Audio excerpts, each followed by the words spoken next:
All right. So, Oscar, tell us about Ann Arbor. There's nothing to say. The scores went out. Some people are going to be happy, other people are going to be unhappy. It So, was how much of the show is continuing space for people 150 artists, I think. out of 200? No, out of 350, I think. Really? I remember when I did it, everybody was continuing, No, unless you dropped out. it's 150, and they get um anybody every 3 years you have to jury in. The requirement now is getting like you have to have a current booth shot of your work display, and you have to submit. If you're not submitting your work, chances are you're not going to get in. They will bump you out. But Interesting. I think don't quote me on the numbers exactly, but I think it's 250 open spaces out of the 400, I think. So Are open. open. So That's a lot. yeah, it's two shows. It it's it's the guild show in the South U section now. Yeah, On no, the I know. So you have Main Street and then the rest. Main Street, Liberty, State Street, South U, and then we lost 40 spaces because construction. It could be more or less, but that's what I cannot recall telling us. But the I juried the show, and it was really competitive. I'm not going to tell you that for painting was 132 applications. There was some that was really good, other ones that was like oh my God. And quite honest with you, from the group, I was the nice guy. To be perfectly honest, the other four jurors were really, really tough. So like uh there was no way in hell some people would get in with I even said I'm glad that I'm not getting juried by you guys. That's how hard it was because they was being really, really picky and then let people forward their phone. But if you're in the wait list, there's a good chance you might still get in, to be honest with you.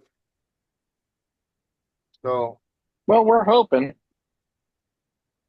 yeah, some people, know all the contracts are in for everybody. There's continuous spaces. So there's a chance, you know. And they are, but you know, send an email to Nicole and tell her that you really want to do the show. To please, if something happens, to let you know right away. You and can bring tell Okay. and bring back the emergency wait list. and tell her that you know me, and that might help you. Or tell her you know me. That No, if you tell that Larry, Larry, she will put you in the bottom list just to let you know. right. Are you guys talking about Ann Arbor? Yeah. Yes. That's Okay, got Yeah, it. the guild. Yeah, I walked it last summer. I didn't participate, but I went and walked it, and it was really interesting. I think I said that last week. It's like Saturday was very, very busy, but Friday was not really busy at all. So, Yeah, it's but I not know what the artists were happy. yeah, it's not what it used to be. the show. There was a post today in one of the launch group from Mark Grosser, and there was the debate into the regional and the guild show. And the reality is, if you do the original show, the sales, the traffic goes down as the weekend goes. It's more for high end, really high end pieces, like a $10,000 and more. Those are the people that do well in that section. The original? Yeah, and the guild you get a balance. Like it's more like a normal show. You get everybody from the high end people to the low end people. So everybody does something through the weekend. Last time I walked Ann Arbor, I did booth pictures for like a dozen artists in one day and then went home the next day. But I remember that half of the original show, you had to walk through a food court. Yeah, that was true. That was true. And a lot of people might have missed that. Yeah, and they had on Friday, you could see all of the original booths like pretty easily because there wasn't any lines at the food booths.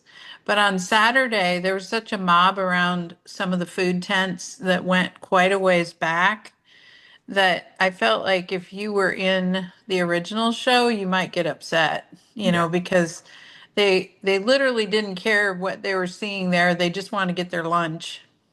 When I when the South University merchants ran the South University show, they had two spaces that you couldn't access. Wow. You had to go either around or through somebody's booth because they were on the sidewalk behind the booth. I mean, I don't understand some of these shows. Well, I can tell you that we have done a lot of things to make things easier for everybody, but it's still Well, yeah, they stopped selling 6 foot spaces. yeah. Remember that? Yep. I did that for 2 years. I had a 6 foot space on State Street. How did you take it down every night? How do you have a No, tent? no, You had a 6 foot tent? no. Well, back then I used panels and then tarps. Mm, Um, I bought special parts from Craft Hut back then, and I went up 10 feet inside my booth and I set up bins across the front so people stood on the sidewalk, and it hmm, worked. So we basically had 4 feet of inventory space to hang out in. got it. You cannot do that anymore. Well, no, and remember back then, Lance had a 12-foot tent, Yeah. and he shared it with the booth behind him, so they each used half the tent.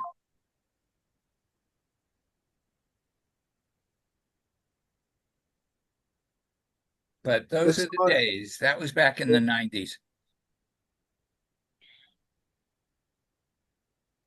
I think I did a lot of shows in the 90s, but they weren't art shows. They were more like craft fairs. And, that was when like you could go into Arkansas, northern Arkansas, and there you had War Eagle and you had Bella Vista. I don't know if you guys ever did any of those shows, but they were just huge. Like it would take 2 hours for the people all to get parked and into your booth. Like some of them would show up 2 hours after the show started and they just finally got there from their car because there was such a long line of cars coming in.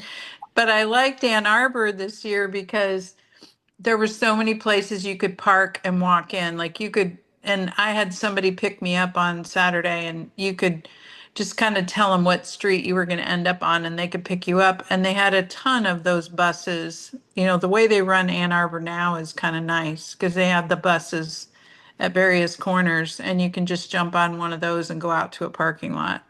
So I thought that was cool. Where did they park out by the interstate? It was like a high school parking lot You Oh, know, they had a high school, and I think they had another set of them at a mall. And where the bus is parked, they had it really clearly marked where to put your car, where to line up for the bus. And then they gave you a card that says, here's what you're going to look for when you're trying to come home to get back to this parking lot. I mean, after you look at stuff all day, you might forget what bus you were on. yeah. So, That's like going into a so it parking made sense. garage. They always Yeah. tell you to take a picture of the Yeah. post that has the aisle number and the floor on it. Yep. I do think there was a fee. I remember paying something. I think it was to get on the bus, not for the show. We just walked into the show, but there was a fee to park there, but it was very small. It wasn't any big deal. So it was worth it not having to jockey your car and drive around the show and look for a place to park, you know? Yeah.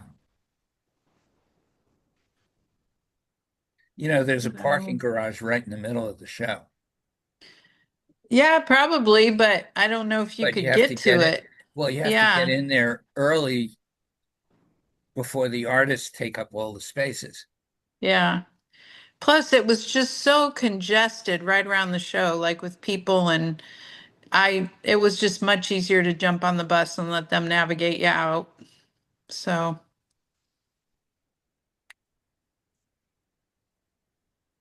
you know, I had a question about, I think Kansas City, they just opened up applications for Kansas City. Is there anything particular that helps or hurts you The for Kansas plaza? City? The plaza, yeah. Yeah, you don't want to be near the music. Okay. No, I'm serious. Yeah, Um, that's the yeah, reason why I don't apply. yeah, they have loud music. Okay. And what I mean loud is, I mean really Can't loud. even hear yourself think. Okay. Kinda. Yeah, they used to have that at Three Rivers when they were in the Point State Park. They would have bands playing there, and the music was too loud. Yeah. It's hard for the people that have booths right there. Like if you're an audience member, you can just keep on walking if you don't like the music, but if your booth's there, you're kind of trapped. Well, here's the trick. Tell them you're hard of hearing. Oh. No, I'm serious. That's a good idea. Yeah. And it's the same thing with Mount Gretna, where half the spaces are in this overgrown field with tree roots and it's stuff that makes it almost impossible to dolly in. And you tell them you have a problem walking, Oh, wow. so they'll put you on the street. Pretty close. Yeah. Has anybody done is it called the Cheeseman Show in Denver? It's in a park in Denver. Haven't heard of that one. Now, Okay. are they on Zap? No, they were in some weird, um, The something like showed, Colorado Artist Tour.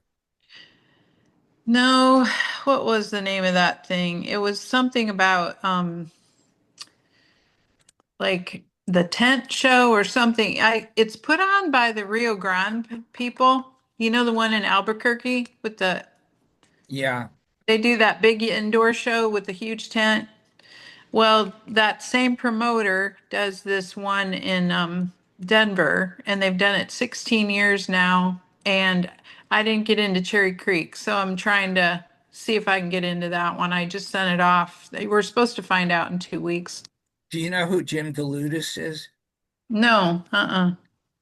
He's a photographer. Well, I don't know if he's still a photographer, but he lives in Denver and he runs the website Colorado Artist Tour, where you can get applications for all the Colorado shows that aren't using Zap. Okay, And I would call him and ask him about that show and see if he knows anything about it. okay. It's just Colorado Artist Tour. Yes. Okay. My mom lives in Nebraska, which is adjacent, and it might be a possibility we'll get up that way. So I thought I should find out some good Colorado shows. That's a good tip. How do you spell his last name? I think it's Delutes. Let's see.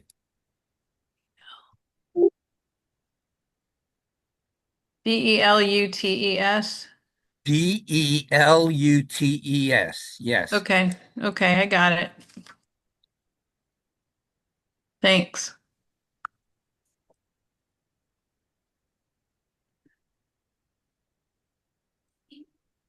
Has anybody done Florida shows these last couple weeks?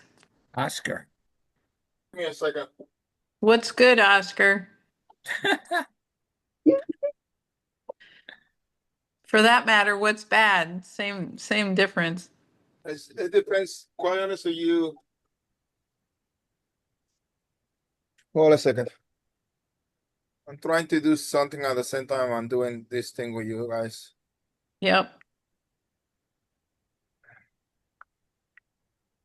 Uh, Florida is a different beast than the rest of the country. Uh, Basically, when you get down here, you kind of have nothing in your walls. It's true for any part in the country, but specifically Florida. You know what? Nothing smaller than 24 by 36. The bigger, the better. Okay. The people they are buying are the people with a lot of money. Um, if you are a painter with big pieces, you're going to end doing well because you only need one or two sales. The people that are struggling, including myself, is when we don't have the volume in the shows anymore. People are being really selective, and once in a while you get a big whale. I have my first Naples was horrendous. My second Naples invitation was a good show, what I consider a good show. And then my last Naples National, was an excellent show for me. Um, but I did a show this weekend. I only did $1,000. A friend of mine did $23,000 Wow. At the same show. at the same show. So Yeah. it's the people that are buying and being really selective. Mm, Um, and you have to have big stuff. If not, you're not going to make it out of here. Um, okay. I really, I strongly tell people don't have anything smaller than 24 by 36 in their walls. I would say maybe 20 by 30, but with photography, unfortunately, you need to have one of each size, but you have to be particular where you hang them. It should not be in a prime spot because anything smaller than 30 by 45 when you're in Florida has a hard time selling. Gotcha. Uh, Basically, because they're going for modern interiors with less is more, or why? Just no, it's just that the houses are humongous. okay. Though a modest home in here, Unless you move into a double wide. Right. Like yeah. there's a big discrepancy. There's like really rich and really not rich. No, Right. There's no middle class. Right. it's not so much that. It's just that most of the people that moved down here are retirees. They sold their house and then bought something over here. Property is a little higher than other places, Hmm. but I saw a house that they paid $2 million, and I was not impressed. It, Right. it was just an average house. Hmm. For what when I compare it to people that I do installations. Then Hmm. the last lady that I saw pieces to, she's from she lives in the Chicago suburbs, and in her house it was like a oh my fucking god. Yeah. And this was a second home, you mean? Yeah. Yeah, it's a second home because they have a house in Winnetka. And Right. so they have money. They pay me with a personal check, Mm. and it was a lot of money. Does that scare you to take a personal check down there? No, Do you have a way to verify it, or you just no, because you know, uh, I went to her house to do a house showing, and she gave me a personal check. I don't, you, I'm not going to say it doesn't happen, but you have to trust the people that come to those shows. They're not going to scam you most of the time. I right? in over 35 years, I only had bad checks from two people. So Yeah.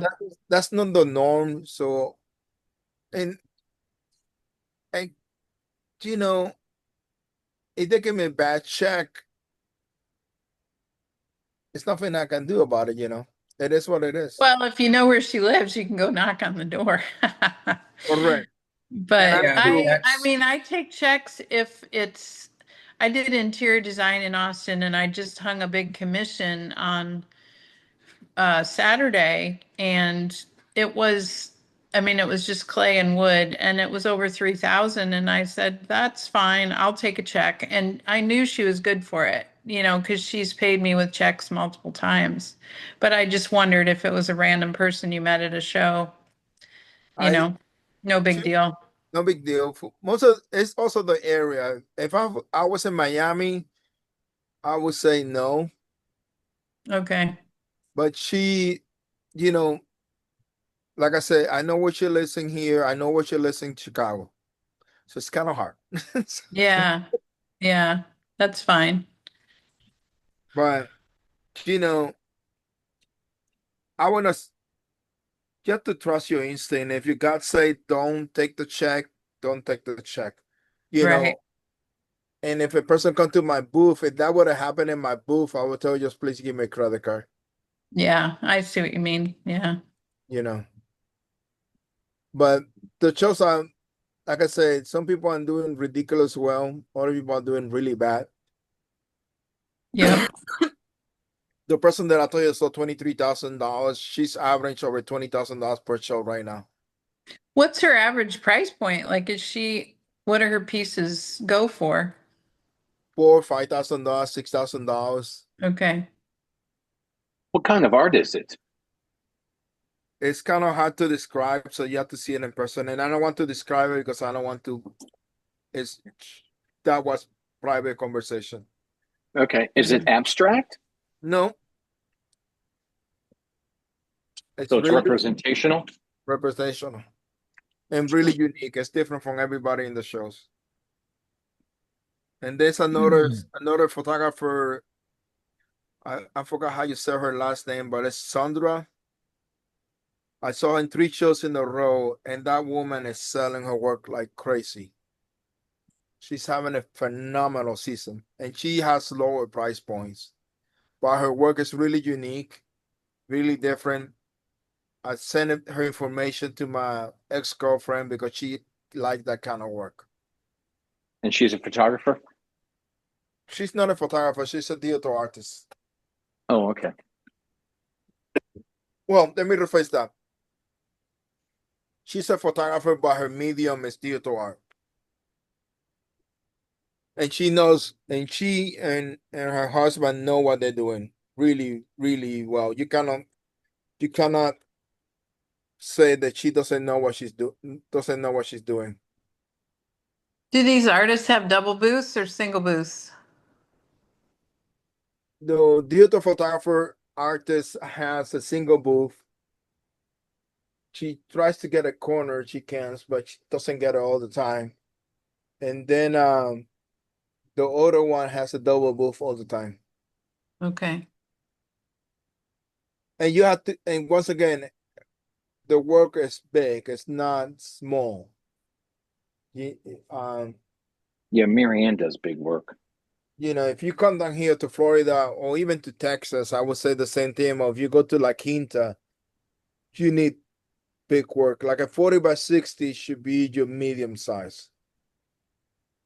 and your 30 by 45 should be the smallest, and you should be doing as big as you can.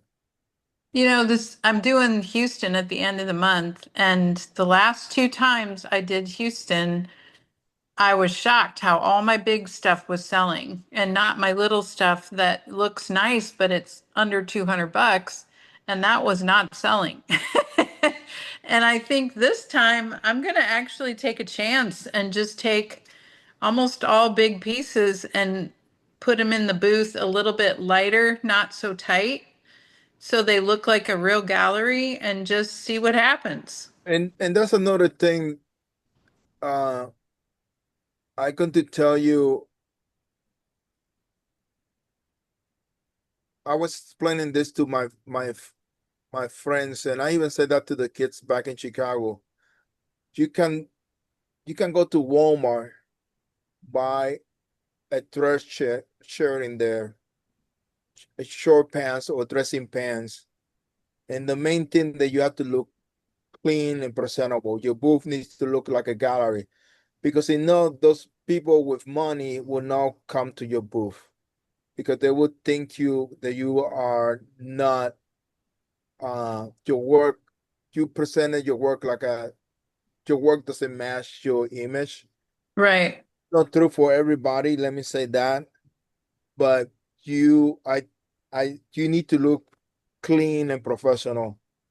Uh because if not, if you don't, your work better be really, really damn good or really, Yeah. and you Well, cannot go dressing up like a bump or and there's no really no excuse to do that because I sleep in my band and I try not to I make the conscious effort not to look like I just sleep in my band. Hmm. You know, well, especially Right. when you're hanging three, four, 5,000, $10,000 pieces of art. Right. You know, you got a price tag on a $6,000 pieces of art, and you look like crap. Nobody wants to deal with that person. yeah, even if you're selling pieces for $100 and you look like a shit, people are not going to approach Yep. you. If you Right. smell, they're not going to approach you. And you Yep. feel grumpy and you're standing in front of your booth like a dog washer, grumpy, they're not going to buy from you. If somebody asks you, do you having a great show? You have to say, yes, I'm having a great show, even if you're in zero. It's the best show ever. That's good Nobody advice. Yeah. nobody wants to buy work from a loser. And and those are things that you know, if you hear Douglas and Will independent podcast, the Will Armstrong. Yep. yeah, you the first episode, I think that oh, I forgot it's Dennis. Uh, this is first David. Um, that's the first thing that he said, you know, and, and I think that the first episode changed my perspective about a lot of things, and it works. You know, it, it's all why you look. If Barry was here, I would tell him like one of the complaints that I have from people was saying to me that his booth looked dirty and he was not dressed up for the area. I was talking to Court about this before, and Coconut Grove, they they really catering more to the 1% because those other people they have the money to buy artwork right now, Yep. and you cannot uh go to a show like that thinking dressing up like Like a shit. slob. Like a Yeah. slob. Yeah. You can't dress up like a slob.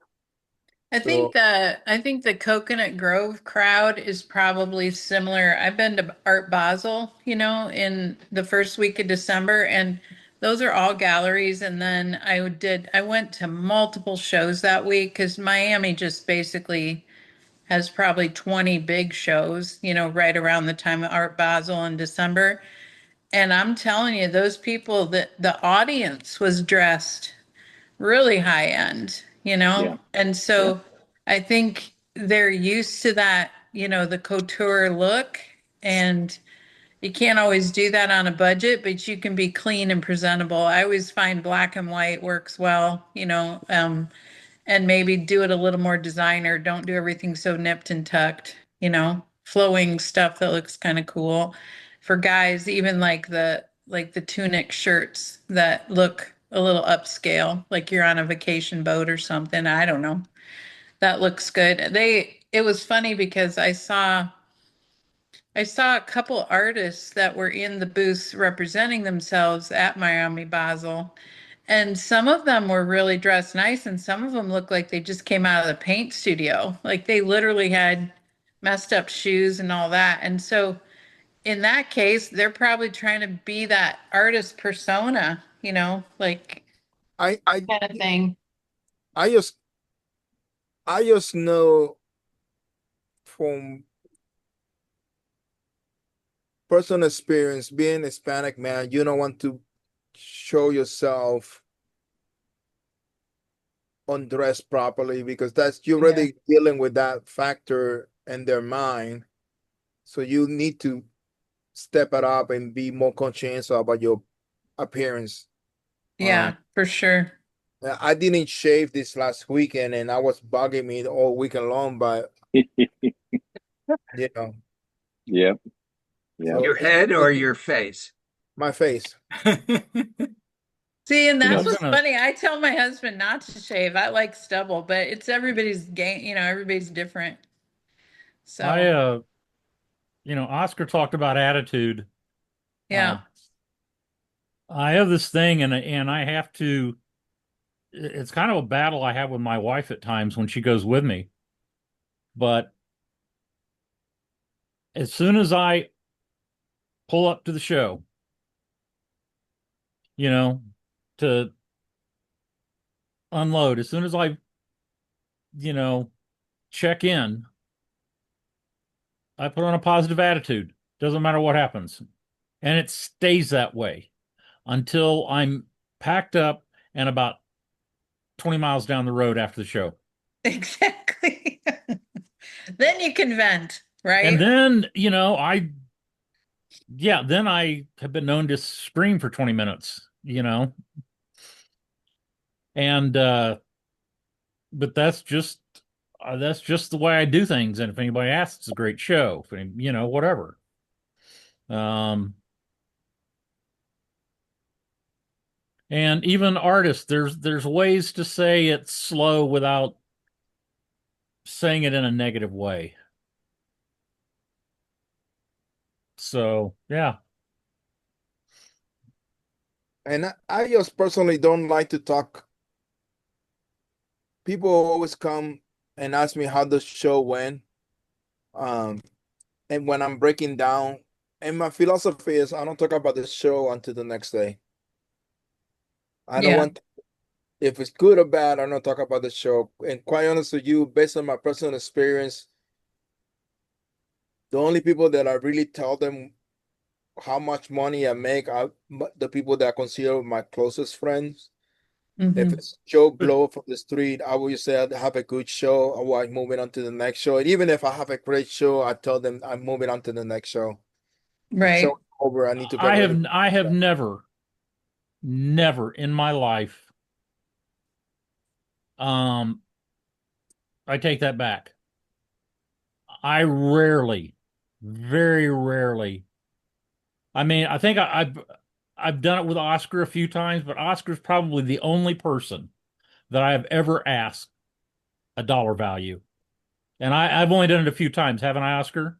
Yeah. I'll ask him if he has a good show. If I'll ask another artist if they have a good show, I don't expect a dollar amount. I expect yes, no, yeah, it was good, average, bad. That's all.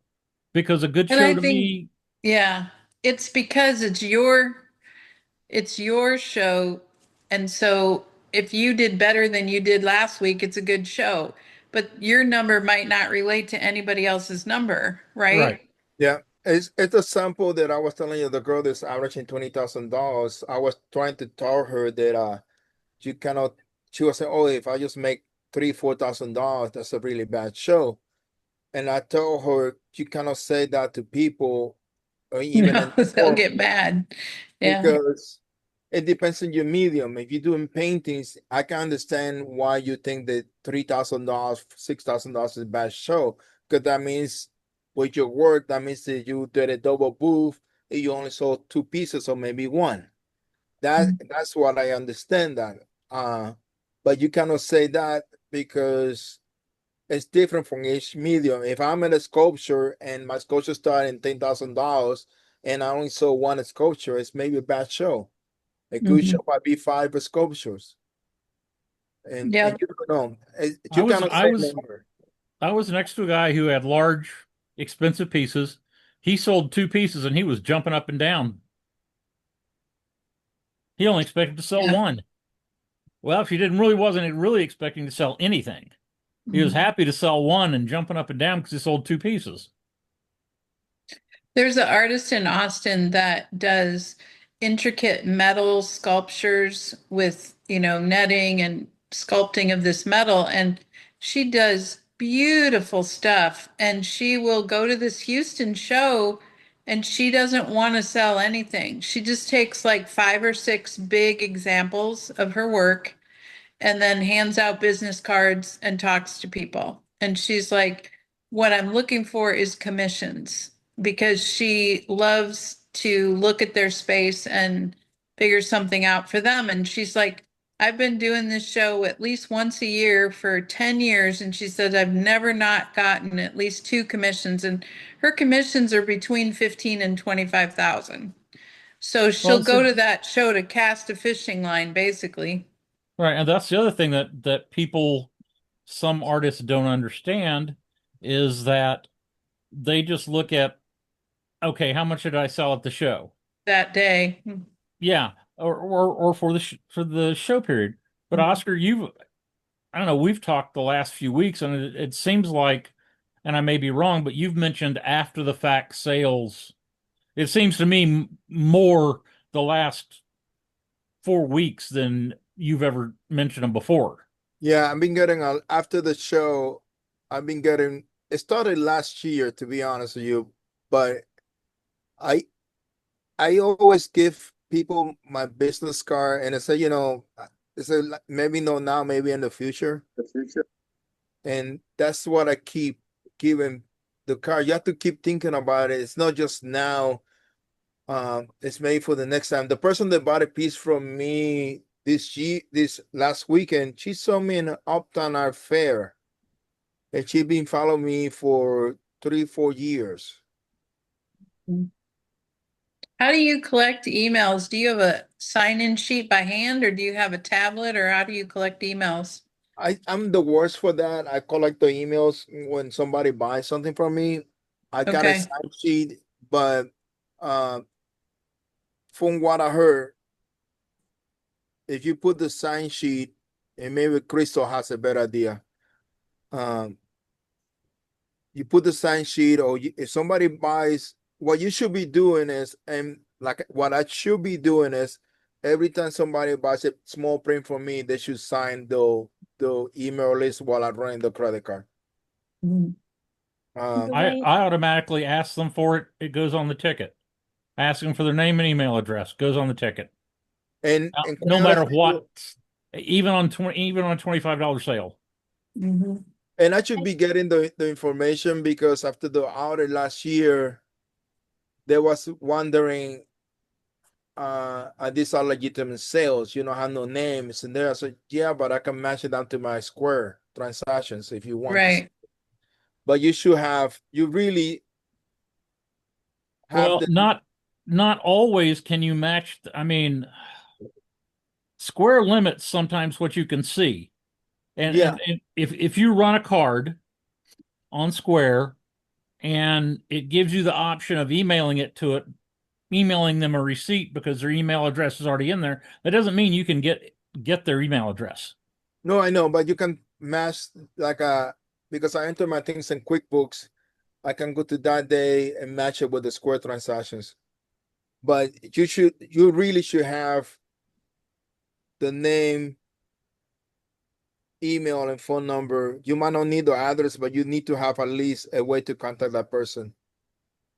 And then I'm going to try to do it more when I get out of Florida, but it's something that if somebody asked me, and I'm going to, I got outed last year, and the Department of Revenue told me I really need to do that. If not, it looks like I'm money laundering.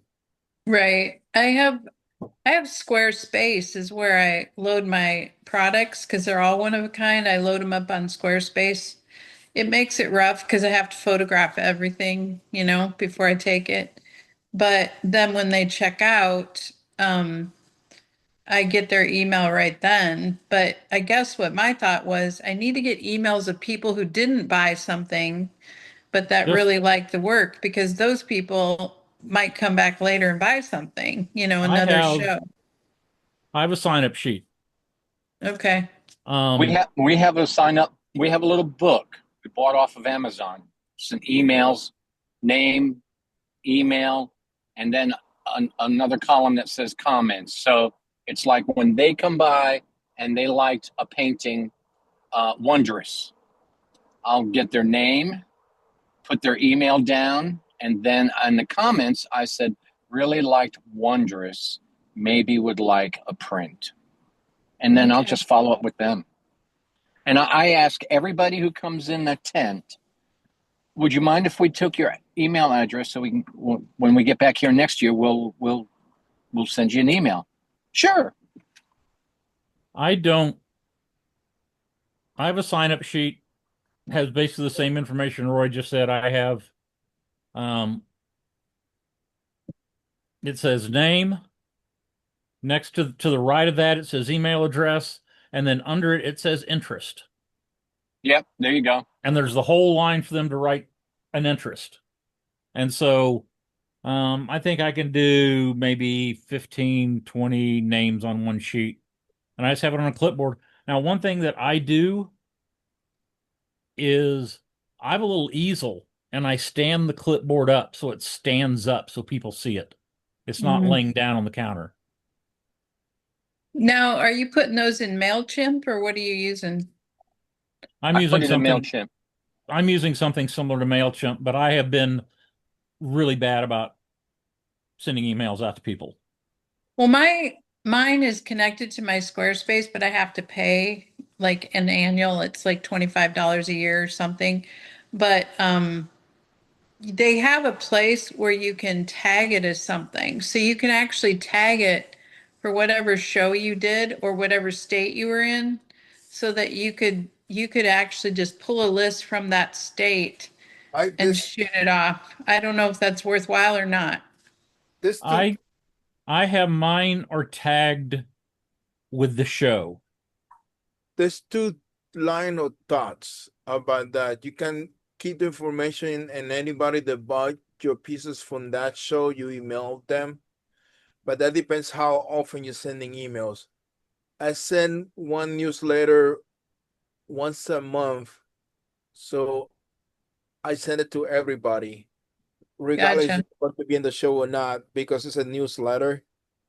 Just to let them know that I'm doing these shows, and also you don't know if that person moved. You don't know if that person has two houses.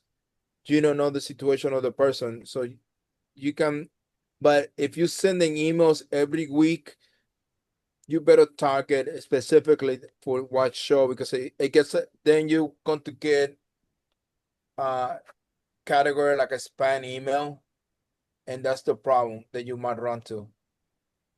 So, but if you're doing once a month, you can do either way. I personally, I think that Allison Alderman also does that. We send them once a month to everybody just to let them know what's going on. But it's a general email. I know, try to make it for more. Specific, don't make it specific for a certain town or Yeah, whatever. Yeah. yeah. I send an Okay. email out. Anytime Marianne does a new piece of artwork, she'll do like 2, 3 pieces, and then we go get them shot, um, so that we can put them on the website.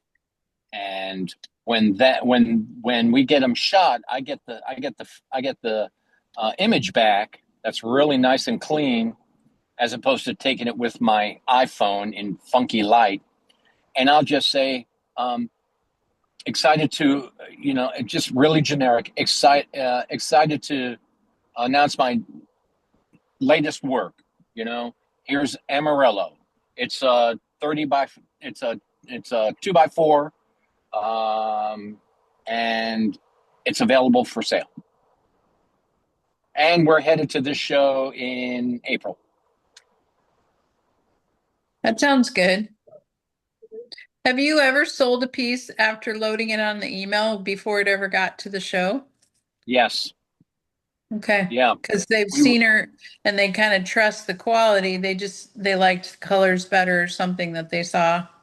Yep. It was funny because we did that when we went to so we did St. James Court in October, and then Marianne did a piece and told I sent out an email, hey, we're going to be at Cherokee Triangle the following April, and a couple that we saw in St. James Court in October came to the show. Now they're both in Louisville. Okay. And they came and they bought a piece that Marianne had created, and then commissioned her for 2 more pieces. Cool. Yeah, that was a miracle. It's like, thank you, Lord. That was really a miracle.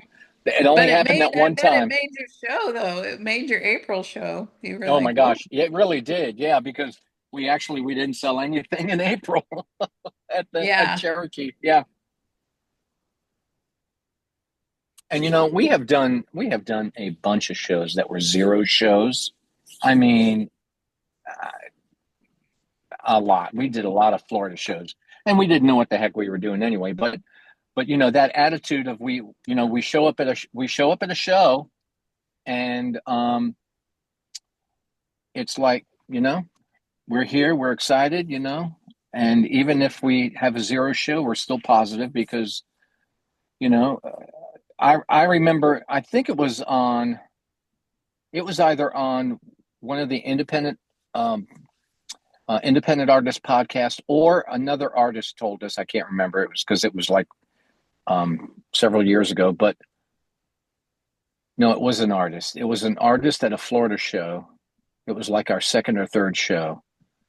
No, it was Naples New Year's Eve, New Year's show when it was on Fifth Avenue, and I think it was the last year it was on Fifth Avenue, or the year before the last.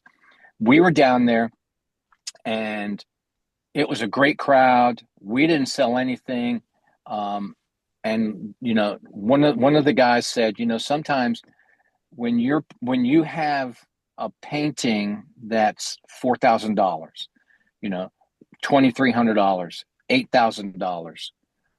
People will walk by, they come into your booth, they look at it, they like it, but they've never seen you before. And they want to be sure that you're just not some one off. Right. So sometimes you got to go back to that show maybe 2, maybe 3 times, because then they come back. They usually come back every year, and they go, oh, I remember you from last year. And doggone it, that exactly happened to us when we did St. James Court, because we were in the inner court. We went and we got our booth the second year. We didn't sell anything that second year. That third year, somebody came by and said, hey, I remember you guys from last year. You were here last year. And yeah, we're right across from the Bloody Mary wagon, and the beer wagon. And they came in and they bought a $2,300 print from Marianne. But they saw us the previous year, and that kind of really cemented that idea of, sometimes you got to do a show 2 or 3 times to get that, for people to say, okay, this person's a real deal artist. They're just not a fly by night. They were here last year, and we see them again. Now, the only problem is if you can't get in the show the second year, you're in trouble. Right. Yeah, sometimes you have to do regional shows just to get in them repeatedly, so you can build your audience. Because some, like you were talking about, some of the big art shows, the ones that are very picky, I don't see how you would guarantee getting in every year. Exactly. Yeah. Because we got into the Naples New Year's, and I mean, we got in, no problem. And then the next year we didn't get in. Hmm. And then I think the next year they changed it to the ball field. Which is why I think the emails are so important because you might do another show, but it's in a nearby town. It's not in that exact same town, but at least your people are hearing where you're at. And it makes you look legit as well. Yeah. Well, if you're doing a show in any, I don't know, I'm going to use Kansas City as an example because I'm familiar with it. Kansas City is about the 25th largest city in the country. Um, you know, there are, even if I can't get into the Plaza or I can't get into Brookside, there's enough other smaller shows in that area that I can get into and do. So if I feel that I have a good client base in in Kansas City and I have a good mailing list, then I can go do, I don't have to get into Plaza. I don't have to get into Brookside. I can go do some other smaller show and use my mailing list, say, hey, I'm going to be, at this show. Mhm. And, you know, I'm going to pull those people. I have the same question, Court. So I got into 57th Street in Chicago. I've never done any shows in Chicago, just Ohio and Michigan. And that same weekend, I also got into a local show here in Cleveland, and it's one I've done many times before. I didn't do it last year because I was in the hospital. I've won an award there, and I'd have no expenses. Um, Driving to Chicago, getting a hotel, kennel for our dogs, it's going to be over $1,000 probably in expenses for me. I'd like to do the show just because it's new and um, I hear good things about it. So I'm really torn because, obviously having zero expenses versus having a lot of expenses is one thing to consider, but then the reputation of the show and if I can make new contacts and new clients and perhaps a greater profit, but my people here in Cleveland know me and support me and come back to buy from me. So it's really I'm not sure what to do on that. Do you have an opportunity to do another show in Cleveland? Oh yeah, for sure. Then what I would do is I would go to Chicago, try and get into that market, and then do another show and work your email list in Cleveland. Oh yeah, I do a lot of shows in this area. I do a lot. Then So, I wouldn't worry about it.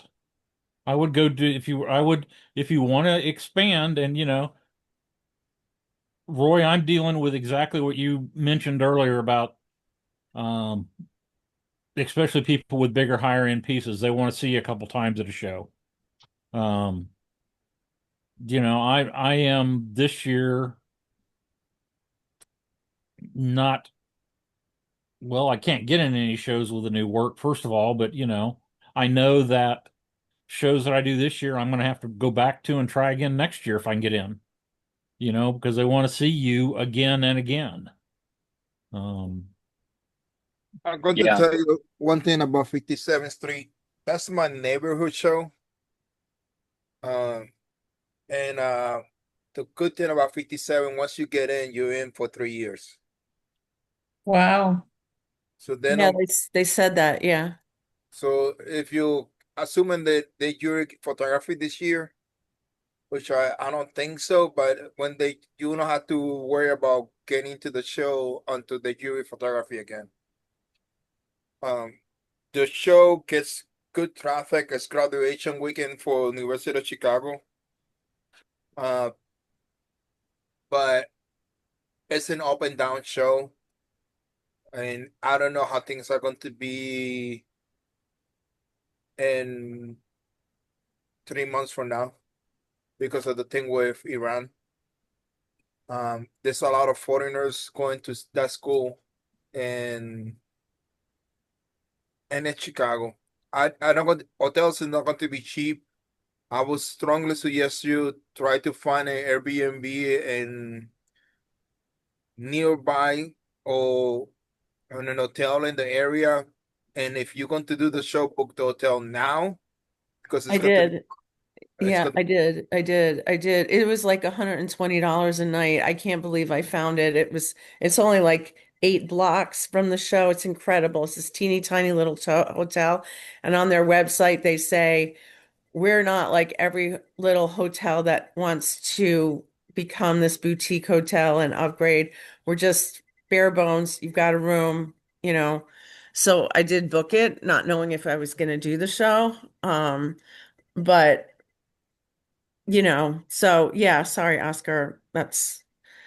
I would just do it if I was you. But You would, you yeah, would. yeah. Okay, I will. I Yeah. needed to hear that. Thank you. Thank The you people are too, really Court. nice. Everybody's really nice with the show.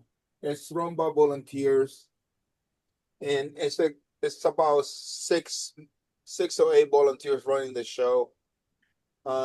They bring if you like music, I don't know how long they play, but they have uh, I forgot the name of the guy with the blues. That's famous in Chicago. He comes and plays there during the show. The people that work with him. So if I remember the name, I would text you later on.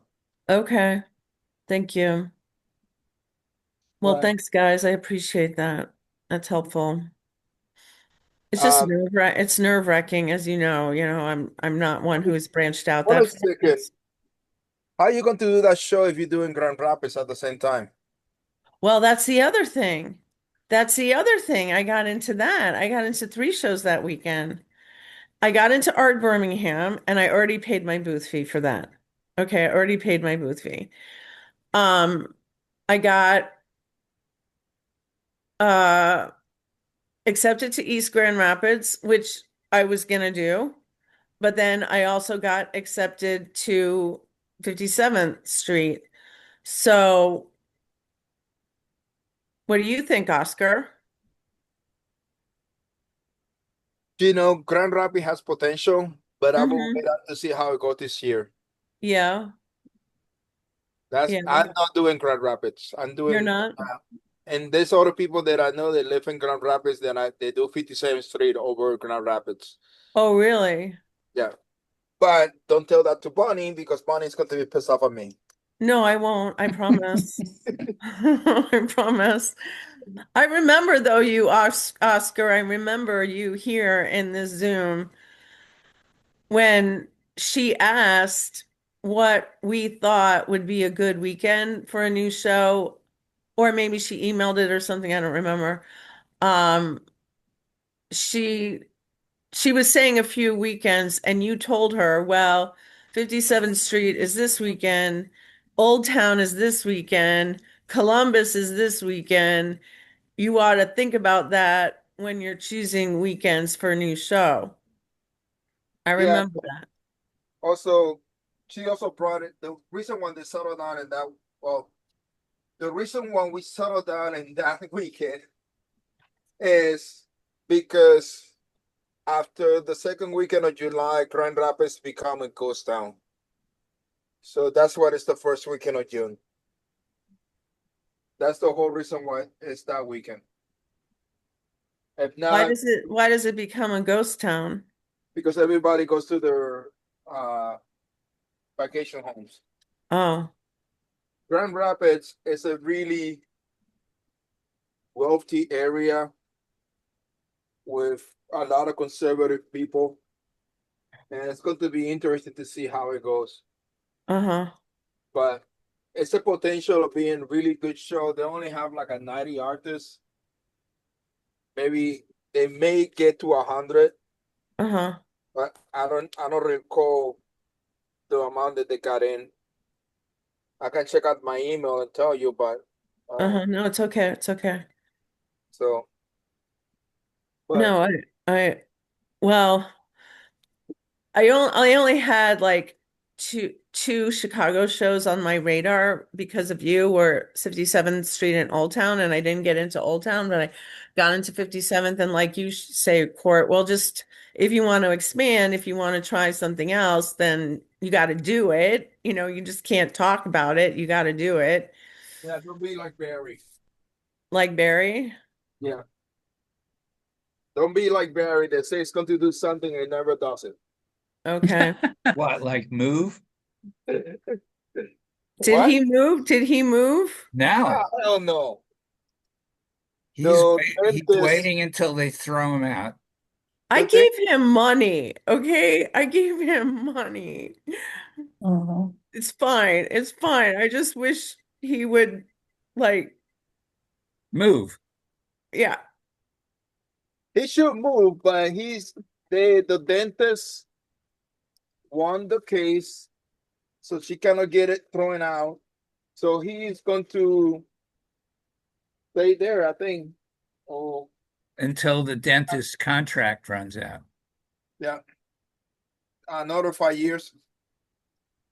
Well, I wish him the best. I wish Yeah, him the very best. that's why they didn't give me any money.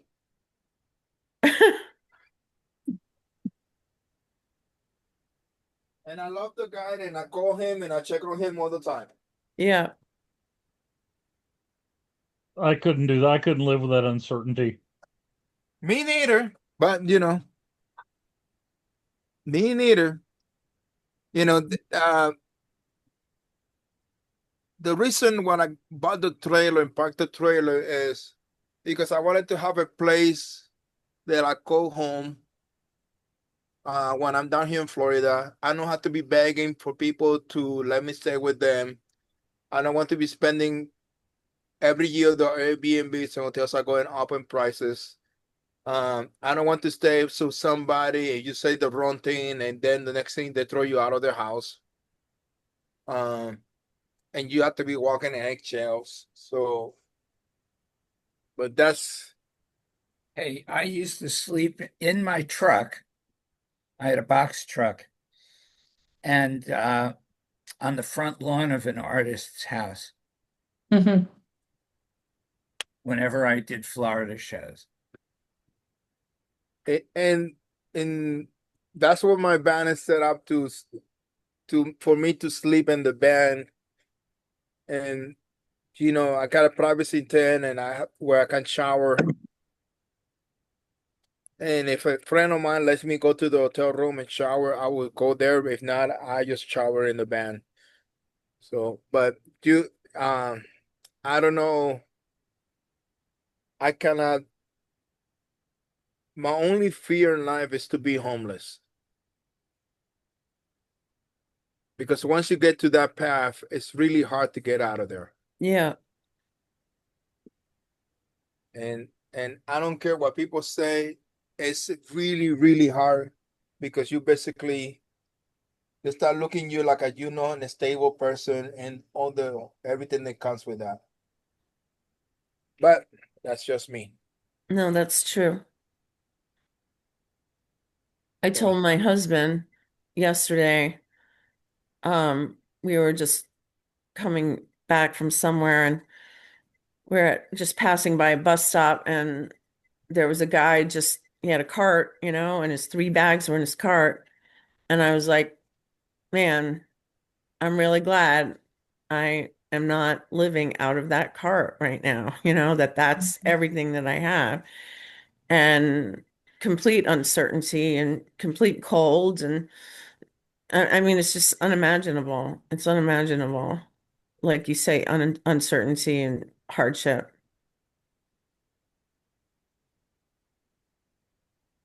but even people that live in the vehicles by choice, they've been looked down. They tell you when you live that you have the van life, they're strongly suggested to find a UPS store where you can have your mail drop in there, so you have a physical address where they can send their stuff because they don't look you like a normal person. So, Yeah. well, like I say, Actually, go ahead, Oscar. no, just tell me. So, okay, 30 years as a mailman. A lot of people don't know this, but if you're like, if you're on the road and you're headed to Denver, Colorado, you can request general delivery at the Denver post office, Denver, Colorado, whatever that zip code is. And you are allowed to have a general delivery at any post office in the nation for up to 30 days. And I know this because I had to deal with several people who had general delivery. So it's like, somebody's coming down and they're moving to Charleston, but they have a house, it's in construction, it's not quite finished, they don't have a mailbox, and they want mail come down here. They don't want to do a post office box because post office box costs money. So they have come down and they just request general delivery. And so now the mail's coming from New Hampshire to Mount Pleasant, and we got a stack of it and we got a bucket full of mail, and they come and pick it up once a week. They could do that for a month. And if you use UPS, I know this is gee whiz stuff, because when you hear stuff like this, you go, "Oh, gee whiz." If you use the UPS store as a quote mailbox where you receive your stuff, you can't forward your mail out of there. Correct. You just can. I mean, that's it. You have to change everything over.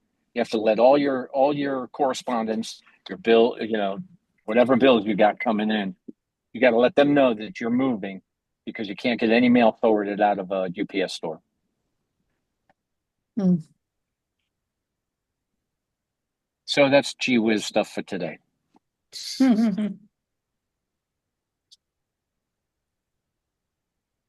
Oh my goodness. Hey, I found a place in California. You've probably seen it. It's the Newport Beach show where you only have to have one or two pieces of art to get accepted in, and that's all you take. So I live so far, like it would be a 22-hour drive. So I just mail it to a FedEx location and they keep it for you till you show up and pick it up. And then I run it over to the show. So I fly out there, rent a car, and take it over to the show. And both times that I went, I sold one of my two pieces because I keep them, over 500, but not super expensive. And so it pays for the whole trip, and then I get my weekend in California that I want every year. that's And pretty nobody nice. cares, everything's tax deductible, if you're going for a show. So, and I usually take my husband to help me carry the painting. Actually, I got to tell you, my accountant told me years ago that when I do a photo shoot, you're better off to pair up with a show because at least you can justify the time that you're in there. When you Hmm. do special trips just for that, at some point they start wondering if it's a vacation or not. Right. I had another person tell me they do it, and even if they have to rent the tent, because sometimes you rent the tent, it's another what, $200-300. But they didn't want to drag their tent, so they just shipped some large artwork to the FedEx and went and picked it up and took it in a rental van and did a rented tent because they didn't want to pay for, two tents. But I was thinking about it. I have a tent that I like, but it's harder to set up than like, some of those you can't think of it. It's the pop-up tent that's really heavy. I can't think of the name right now. But is it? I don't know. Anyway, I have a regular light dome and it's a lot to set it up. So I was thinking maybe I'll buy another tent and just leave it somewhere, like where I want to do the summer shows up north or winter shows in Florida, then just have two tents and get a, I actually have some friends that live in New York City. They don't own a car. All of her, and they're a lot like you and your wife, Roy. Real similar setup to you and your wife. Um, Brian, they had keep all of their stuff in storage in a cave in Kansas City. wow. And if you don't, for those of you who don't know Kansas City, they have a lot of old limestone mines. They have one of the largest underground business areas in the country. Wow. So they have an underground storage space. Brian will fly in a couple days ahead of time, rent a van, and then go pick up the stuff at the storage space and go wherever the show is. And his wife, Ella, will fly into wherever the show is. Nice. And usually they string a few shows together and then they will go, you know, she may fly home or she'll go with him and he'll go to the next show. Well, and you could rent just a like a U-Haul van. You don't have to get a fancy, you know, Right. enterprise van. Just get a U-Haul van and they're not that expensive if you're pretty local Yeah. and return it local. So that's what he does. That's pretty awesome.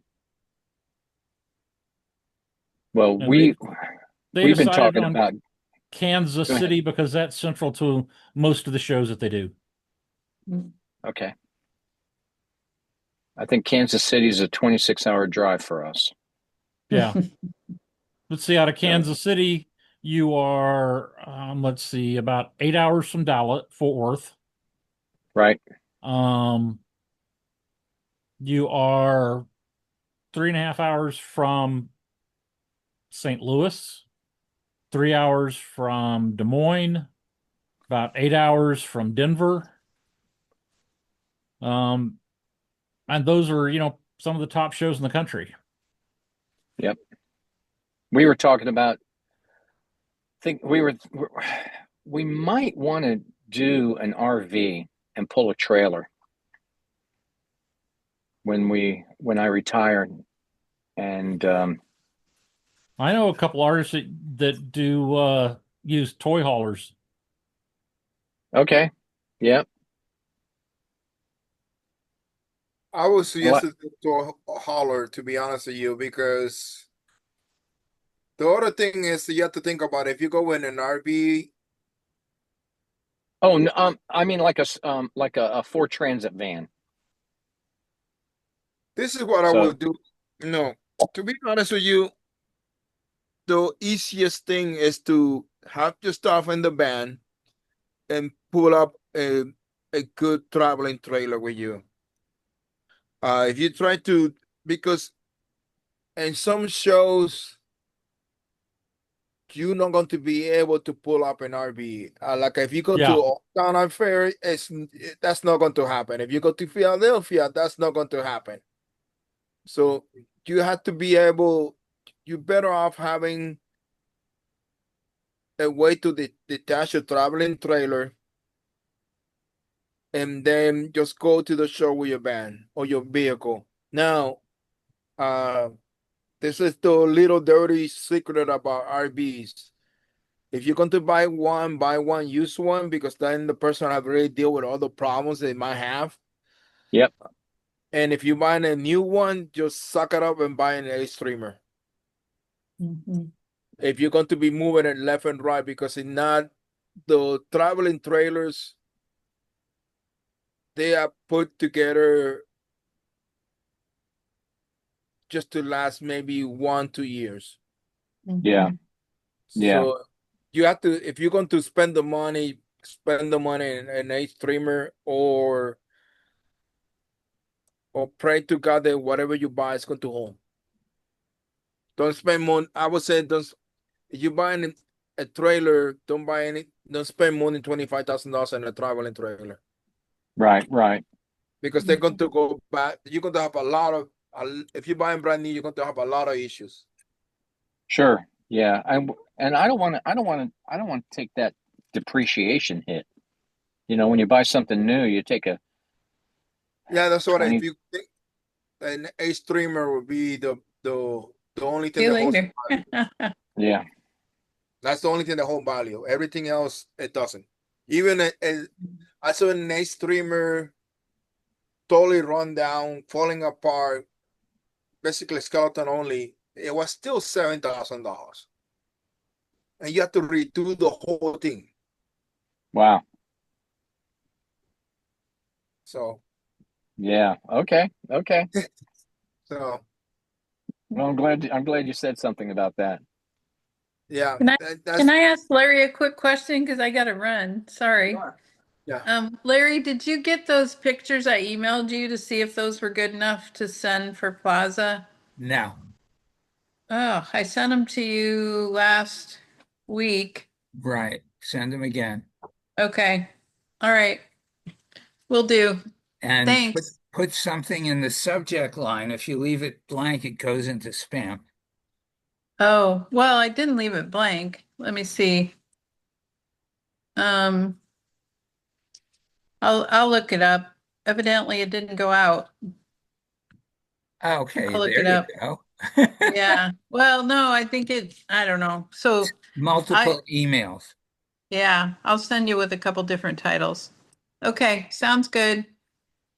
Thank you Oscar, I guys. might give you a holler tomorrow. Okay, sounds good. Anytime, man. All right. Ladies and Tomorrow, gentlemen, y'all have a wonderful afternoon. same for you. All right. Thanks, Bye, Larry. everybody. Thank you, Bye, Larry. guys. Thank you, Bye. Larry. Sure.